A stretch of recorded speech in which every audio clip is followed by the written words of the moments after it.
Online learning, free courses. Hey guys, Nick here. Welcome to the first video of this course. I'm super excited to be here and I hope you are as well. To begin developing Android apps, you're going to first need to download two pieces of software. The first is Android Studio, the official IDE for Android. What's that mean? An IDE stands for an Integrated Development Environment, which is essentially a piece of software that gives you a place to write your code and provides you with a bunch of cool tools to help you along the way.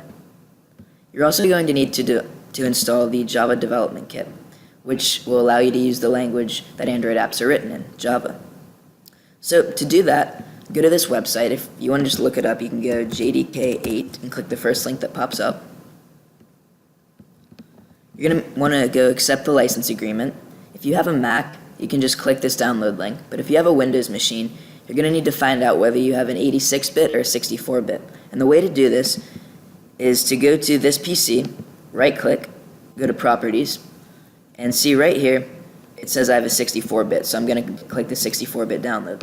Now I've already installed this, so there's no sense in redoing it, but it's a fairly simple and standard install wizard, so you'll just click the download button and follow that.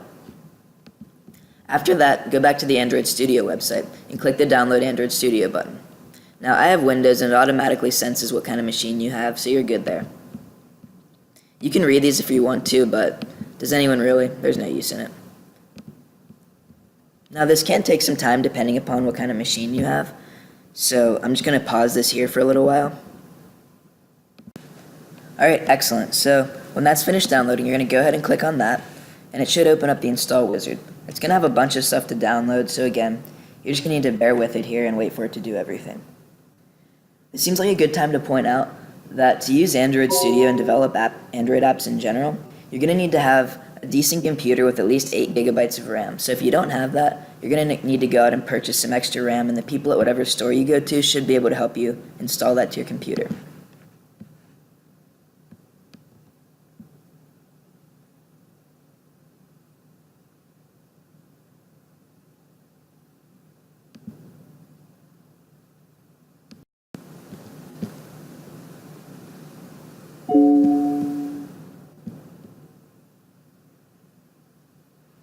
So, as you see, you should be getting a box that looks like this. Now, I have Android Studio pre-installed, so it has to go here and uninstall the last version, but this is what you guys should get. Just follow through this, click all the next buttons, install, and this might take a minute or two, so just hang out for a second. Alright, there we go. Just click next and start Android Studio.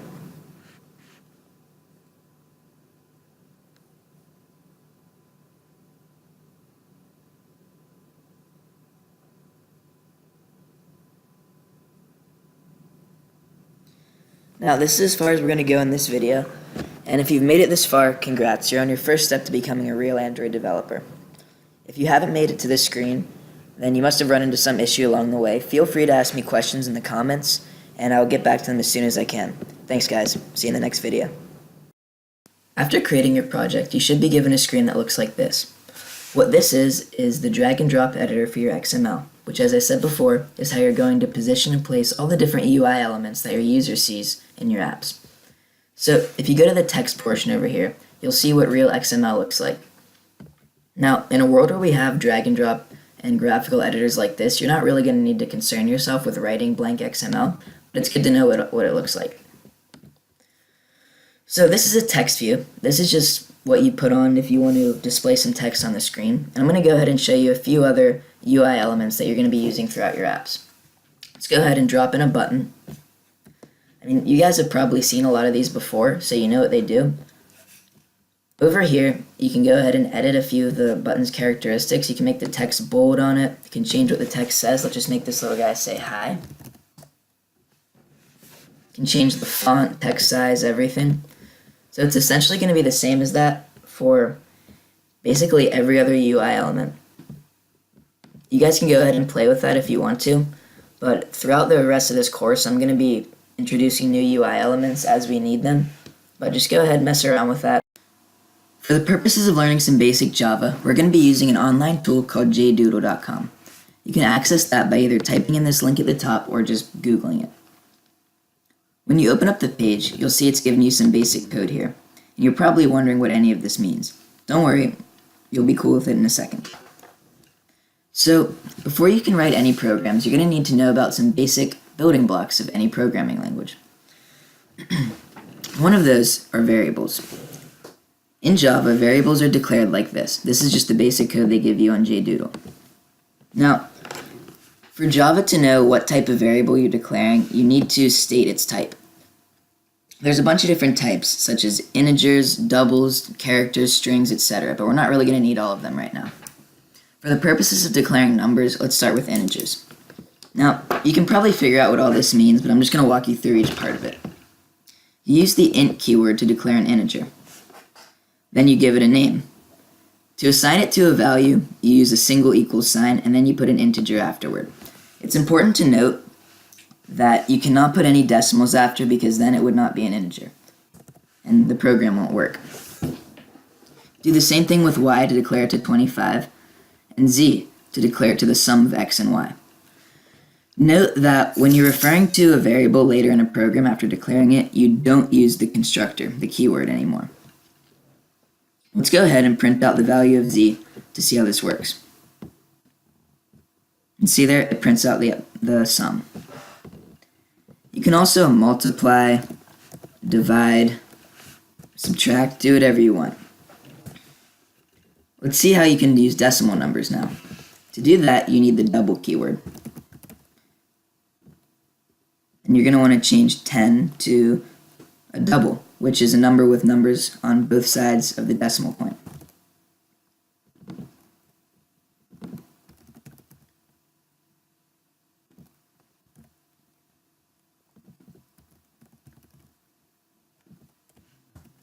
So we're going to multiply those together and then print out the value.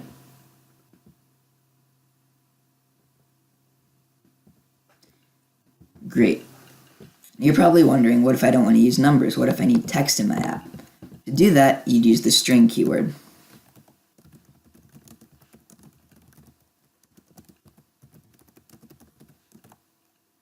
And just remember, to close every line in Java, you need a semicolon. Let's go ahead and print out my string. And there you go. If you have any questions about variables, please ask me in the comments, but for now, that's all you need to know. So in this video, we'll be starting a new Android Studio project and taking a look at all the different facets of the IDE and see how everything works. So to start a new project, just click the Start a New Android Studio Project button and wait for everything to initialize. So you don't really have to do anything with company domain unless you do have one that you want to put in. For now, just use the example.com.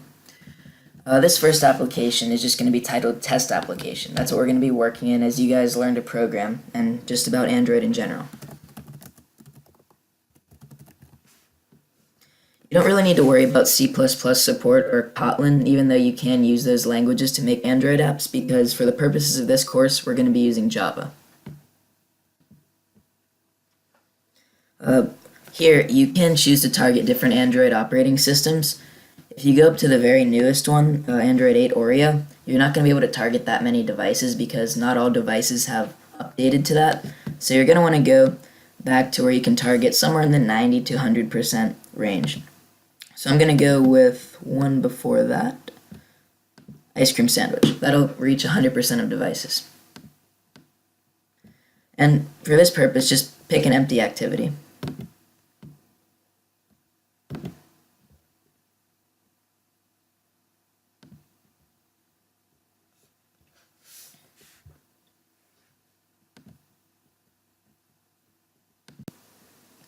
So when that finally builds, you should get something that looks like this.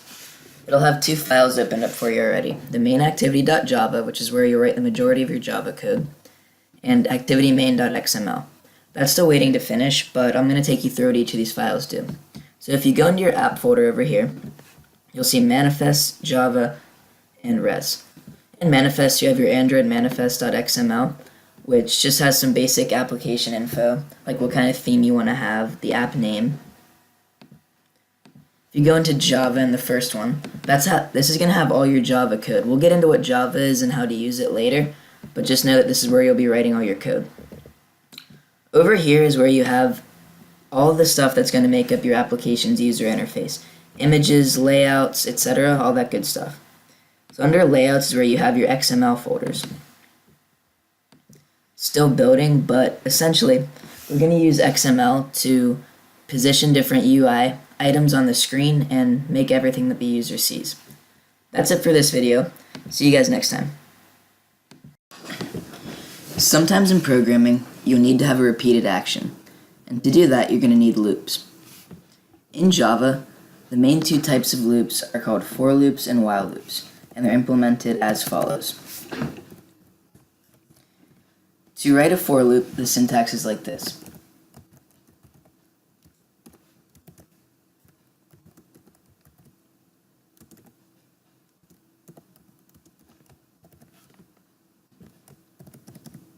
Now I'm going to explain what each part of this is. So, the loop has three sections. The first section runs once we enter the loop. That gives the baseline for the index of the loop. The second section is the gatekeeper, right here. If it returns true, we run the statements in the loop. If it returns false, we exit the loop and move on to whatever the next part of the program is. The third section is the final statement that will run every time the loop runs. So, in the case we have just seen, the loop will run 3 times. Here's the order of the commands. First, it sets the integer I to 0. Then it checks if I is less than 3. Then, upon completion of the loop, it adds 1 to I.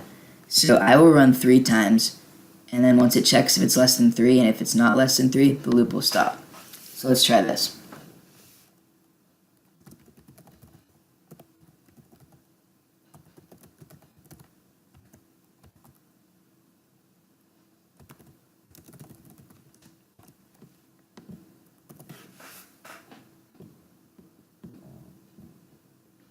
And as you'll see, it printed 3 times.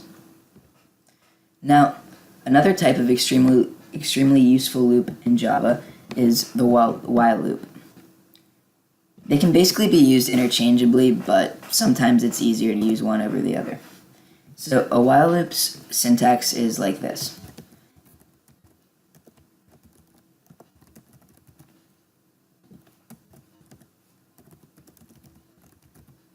And by the way, this is how you use comments in Java. 2 backslashes, and then whatever you want to comment. That doesn't get run by the computer. That's just for the programmer to see. Oh, and also, I think I may have forgotten to mention earlier, if you have an integer or any type of variable, and you use the ++ operator on it, that increases its value by 1. So, we're going to do the same thing we just did, but with a while loop.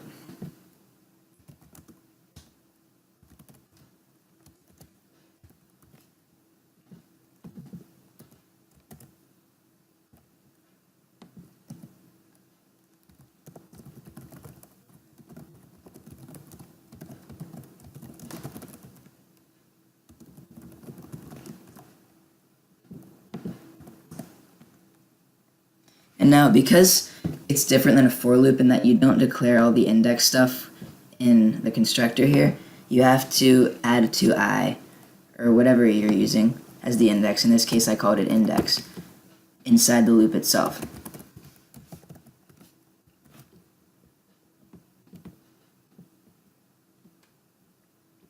And as you'll see, it did the exact same thing as the last loop.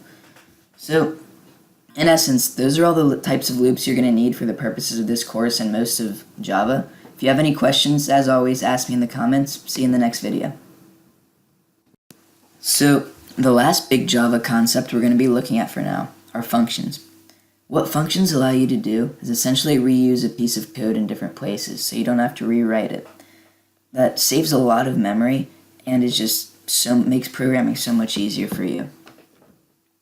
So this is how functions work. They take a couple of declarative statements, such as public, static, void, etc. So public means that it can be accessed from anywhere in this class. Don't worry about what classes are for right now. That's not important. Static means that it belongs to the main class. Void means that it doesn't return a value. And for now, you really only need to worry about the keyword that goes right before the name. So that can either be void or a data type. When a function is void like this, that means it doesn't return anything. I'll show you what that means right now. So let's make a function that returns an integer.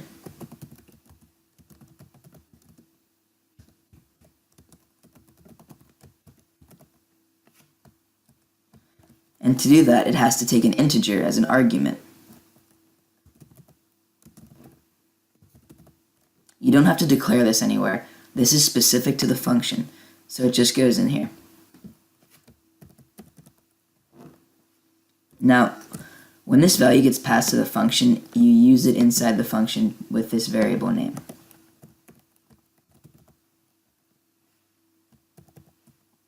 And as we remember, this just adds 1 to whatever my int is. And then, because we chose integer as the value, as the type it's going to return, we have to return an integer.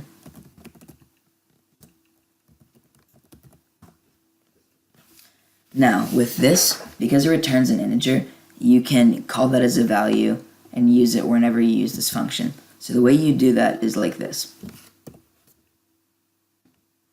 Let's get rid of all this stuff. So we can go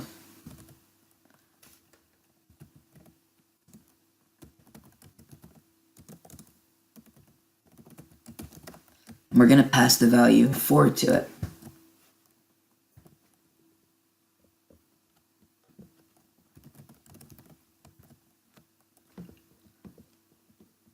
Let's execute this and see how it goes. And as you can see, it returned 5. Now you may still be a little confused about how this works, so I'm just going to do a couple more examples just to show you what functions are. So let's see what happens if I make this void. And as I've stated, void means that it's not supposed to return anything. See, you get an error.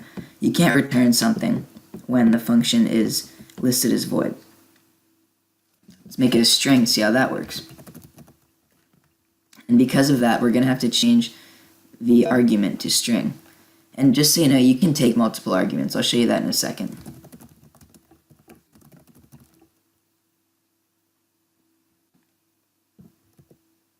This is a good time to show you how string concatenation works. So, string concatenation is essentially just pasting a couple of strings together to make a different one.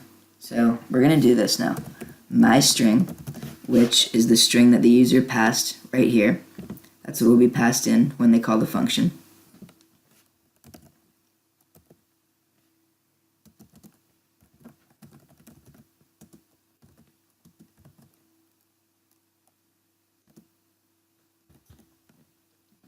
So what this is going to do is going to take whatever is passed to this function, whatever string it is, and add the word hi to it, or a space and then hi. And we're going to return my string.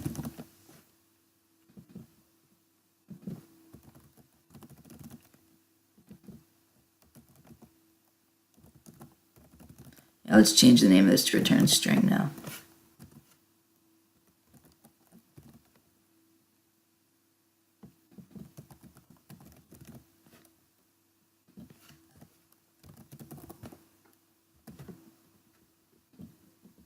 Let's execute this and see how it works. Oh, sorry, my bad here. I guess I accidentally tried to cast this to an int, so make sure all your data types match up with each other. As you can see, it adds the word hi onto it. Now, if you have a void function, you can still use it to perform actions, but you won't be able to assign anything to what's returned from it. It'll just be something like this.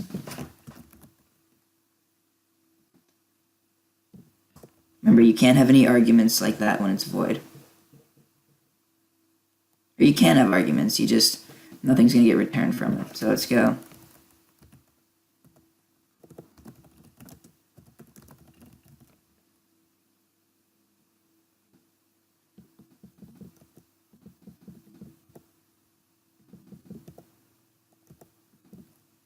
We just have to do all the printing or whatever you want to do inside that particular function if it's void.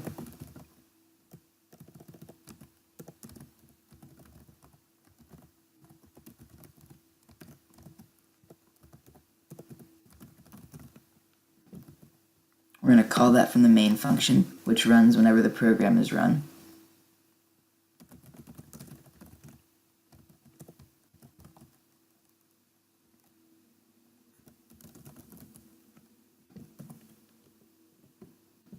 When you execute that, it prints the same stuff out, but it does it from the function. So that's a nice little introduction to functions for you guys.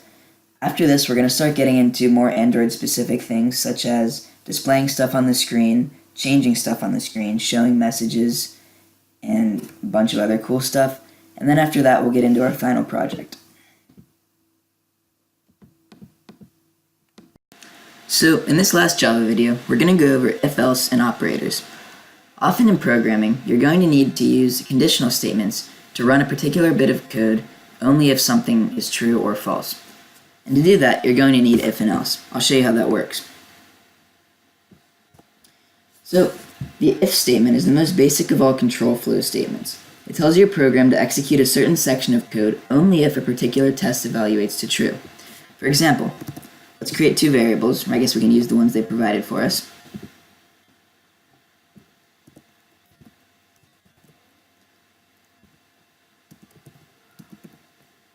And you guys probably all know what this is. This just tests if x is less than y.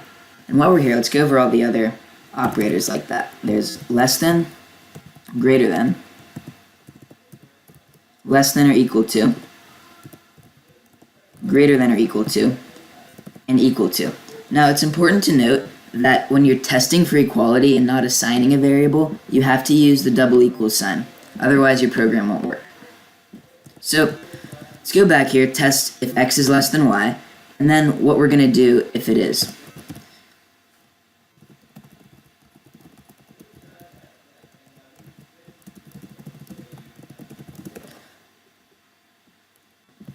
So what we're doing here, the program is going to check if the variable x is less than the variable y, and if it is, it's going to print out x is less than y. And you'll see it is. But what if this evaluated to false? What if it wasn't true? Let's see what happens. As you can see, nothing happens. This is where the else statement comes in. The else statement is used to execute actions if an if statement evaluates to false.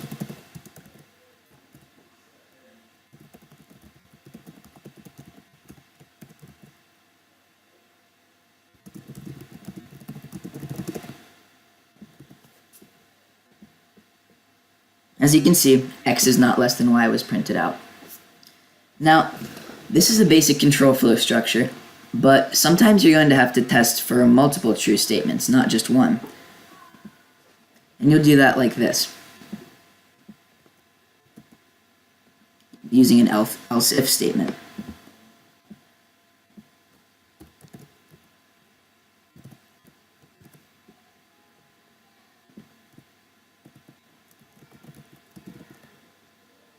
And then you're always going to want to have an else to test for all of your possible scenarios.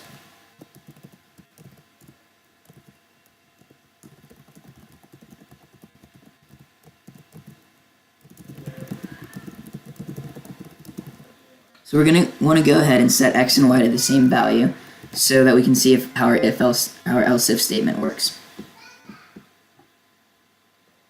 Oops, forgot a little semicolon there. As you can see, it printed out x is equal to y. We should be using all of these in our final project, and I can't wait to get started. The first thing you're going to need to do to get working on our app is to go to Android Studio and create a new project. If you're already open in Android Studio, you can go to File, New, and then New Project, and just follow the wizard to create all the new prerequisites for it. We're going to call this Simple Timer, or whatever you want really, it doesn't matter.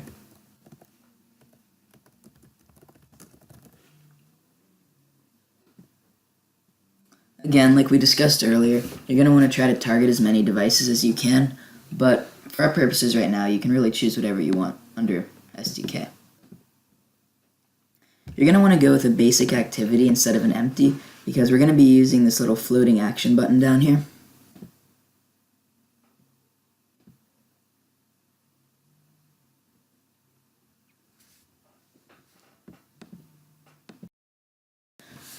Great, now that this is built, we're going to start going through some of the basic components we're going to be using to build our app. In this program, we're going to be needing text views to display the numbers, and this little button down here called a floating action button. We'll get to that in a minute though. So, one of the main things you need to do in Android with UI elements like this is edit them programmatically from Java. So, to do that, you need to give it an ID, and as you can see, it's already ID'd as text view. When you want to refer to this in your Java code, you do it like so. First, you have to state the type of UI element it is, in this case, text view. Give it a name. And now, this is just a different type of variable, so sometimes you have to import stuff to be able to use it. As you can see, it brings in all the components for text views so you can use it in your programs. You then have to cast it to a text view, which is essentially just letting the program know again that what you're calling is a text view. And then you use a method or function called findViewById. This, like many other functions, is built into Android. And then to refer to your view, you use this following: resources, or R. And that's it. Now, throughout this program, you can refer to text view. So, this method that we're working in right now is called onCreate. It's kind of like the main activity we were using in JDoodle. So, this onCreate method, all the code in here is going to get run as soon as the program or app opens. So as you can see right now, go back to your content main. This text view just says text view. Let's make it a little bit bigger so we can see it.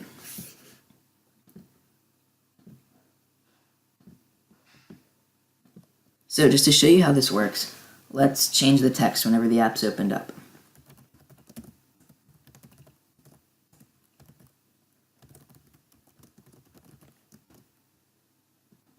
And now if you run your app using the emulator, like this, I've already set this up, but if you want to create a new virtual device, you do this.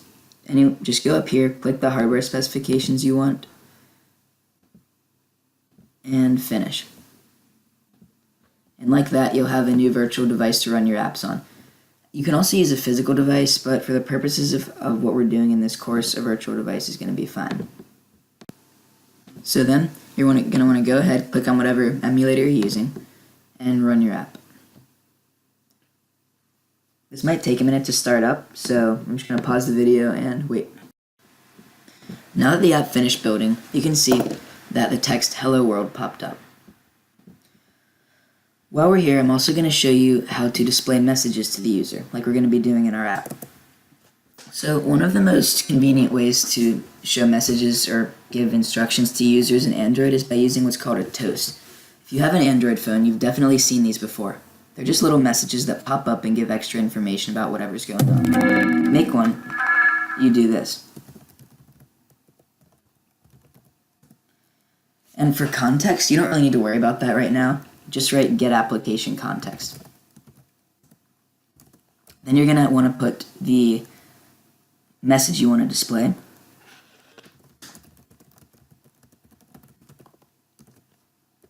And then after that, either short or long, depending upon the length you want this toast. I want this to be a short one, so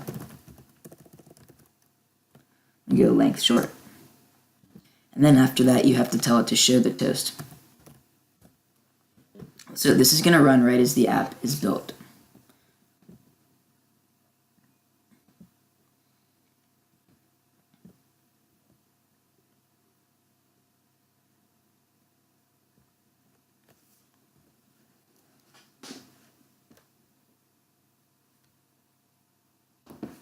What I did here, instead of clicking on this is instant run. That just runs the application with the changes I made.